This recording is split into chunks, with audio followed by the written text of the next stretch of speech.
Tuta lang daw ng China si Digong, kaya pinagsisihan niya nga raw. Hoy, imbis magmarunong, magmasid ka sa galaw. Duterte, tuta ng singkit. O sige na, edi wow. Basta pag binomba kayo ng incheck, huwag kayong lilipat ang Davao. Ang ina, ganito yung mga kuda ng kuda sa internet no? Pag nagkagera, kanya-kanyang tago yung mga p***na. Ikaw na pumuntang China, gamitin mo yung therapy session, tingnan natin kung tatalab yan sa mga missile nila. Gago! Ilan to? Duterte, DDS daw, Davao Death Squad. Ano? Di kita masasagot sa ganong paksa na yung krimen sa ganong paraan na pupuksak. Pero kung totoo man, ba't ako magre-reklamo sa ganong banda? Parang kinokompliment mo lang na DDS ang dahilan, but safest city kami sa buong bansa. Ba't bilyong-bilyong pondo daw sa Mindanao nung Duterte admin? Bakit?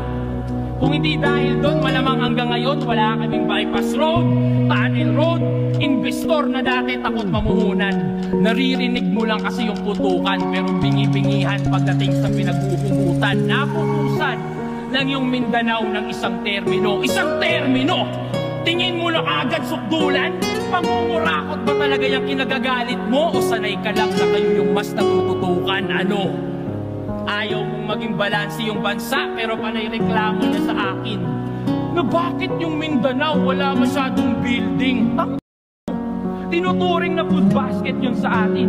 Preskong prutas, murang bigas, karamihan doon nang gagaling. Sa bakod namin tinatanim, pero nasa mesa nyo yung pagkain. Ano? Iran to? Dahil ang personal ng motibo kung saan na napupunta? Gusto mong punuin ang building yon? Bakit? Handa ka bang magutom ka? Pero kahit anong pangit ng yung bunganga, wala kang narinig na nilait ko yung politiko mo, doon ka sa akin humanga.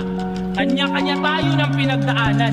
Ba't kita didiktahan sa kung ano ang tama? Walang nananalo sa gantong debate, pero talo yung walang pangunawa. Tandaan mo yan. At doon tayo nagkakapareha.